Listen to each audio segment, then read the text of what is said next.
Welcome to today's Explainer. You know, the very blueprints of our cities are literally shifting right beneath our feet. Modern megaprojects are completely reshaping urban morphology, and today we're going to map out exactly how that's happening. So I want you to start by just rethinking the geographical anchors of the city you live in. What actually forms its true center? Is it the historic downtown square? Maybe the central business district? Well, as we're about to see, the answer to that question is radically shifting. Okay, let's dive into this. If we look back, historical city centers grew super organically around, strategic and life-sustaining nodes. Think cities built on riverbanks, around medieval forts, or along bustling coastlines. But today, contemporary city centers are basically abandoning that whole evolutionary pattern. The economic and gravitational pull is shifting aggressively toward peripheral aviation nodes. We're talking massive airport ecosystems. Here is our roadmap for today's Explainer. 1. Airports, the new city centers. 2. Cochin, agriculture meets aviation. 3. Delhi NCR, polycentric megahubs. 4. Hyderabad, shifting historic course. And 5. The true cost of growth. Section 1. Airports, the new city centers. First off, we really need to get familiar with the term Aerotropolis. Conceptualized by researcher John Casarda, an aerotropolis is an urban subregion that typically spans a massive 15 to 45 kilometers. In this model, the infrastructure, the land use, and the entire local economy organize themselves completely around an airport hub. So, equipped with that vocabulary, let's look at how a simple runway grows into a sprawling city. And this brilliantly illustrates how the expansion happens in 3 steps. Step 1 is the airport city. That's your terminal and nearby premium hospitality within, say, about 3 kilometers. Step 2 pushes outward into an airport corridor, featuring linear logistics and light industry stretching along major highways. And finally, Step 3 realizes the full Aerotropolis, a completely functionally interdependent metropolitan subregion. Section 2. Cochin, agriculture meets aviation. Now, if we map out the physical footprint of human activity here, what urban planners call biospatial growth, we can distinctly see these pink, almost tentacle-like urban corridors. Since 2001, the built region has literally stretched its infrastructure outward, aggressively connecting smaller surrounding towns directly to the aviation hub. What's absolutely fascinating about Cochin is that it totally rejected the standard copy-paste IT park model.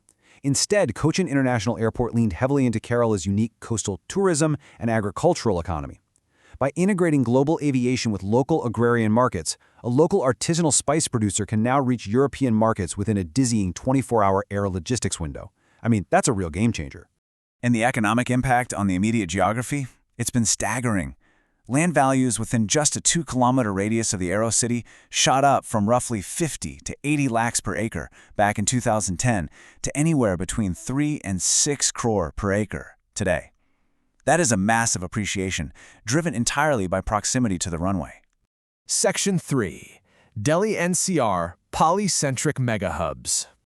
Now, what's really interesting about this slide is Delhi's striking reorganization. On one hand, you have fragmented clusters radiating from the Indira Gandhi International Airport, with corridors acting almost like division lines across the landscape. But now, the massive greenfield Jewar Airport introduces a totally new intersection. With the original airport's built-up area expanding by 23% over the last 15 years, the metropolis is practically forced to reorganize into multiple polycentric clusters just to survive the sheer volume of activity. To manage all this high-density traffic, Delhi is adopting a proven global blueprint, the twin airport system. Take Tokyo, for example. There, Haneda handles about 68% of traffic, while Narita takes the remaining 32%. This exact decentralization strategy is exactly how the National Capital Region plans to break its monocentric dependency. So the new Noida International Airport at Jewar is actually designed to act as an economic countermagnet. By capturing future traffic, it redistributes economic gravity away from the hyper-congested center and activates the traditionally underserved western periphery of Uttar Pradesh. It's fundamentally redrawing the region's economic map. Section 4. Hyderabad, shifting historic course. Down in Hyderabad, the Rajiv Gandhi International Airport utilized a strategy of thematic clustering. Across a sprawling, massive 1,500-acre airport city precinct, they developed highly specialized, low-density zones. We're talking areas specifically dedicated to IT parks, pharmaceutical zones, logistics hubs, and hospitality centers. This functional specialization generates massive non-aeronautical revenue. But development didn't just stay isolated at the airport itself. It clung tightly to the outer ring road. This peripheral road envelops the city and connects directly to the airport. The sheer mass of urbanization around this road physically shifted the entire city's developmental momentum outward. This creates a really stark contrast.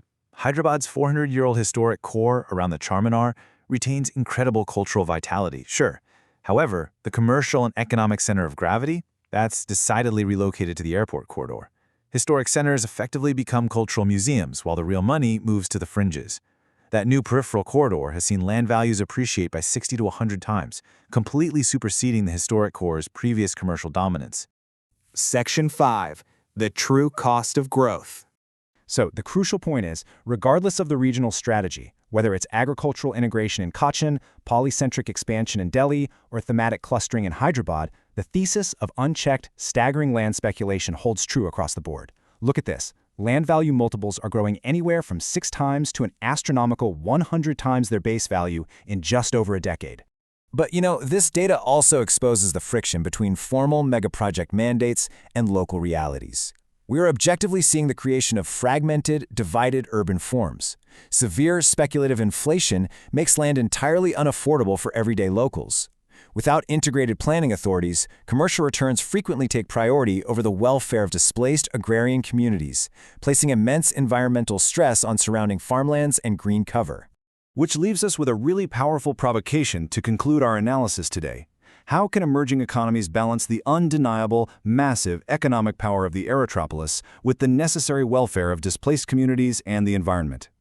The blueprints of our cities are changing fast, and managing that change is the great urban challenge of our time. Thank you so much for joining me for this explainer. Keep learning, and I'll see you next time.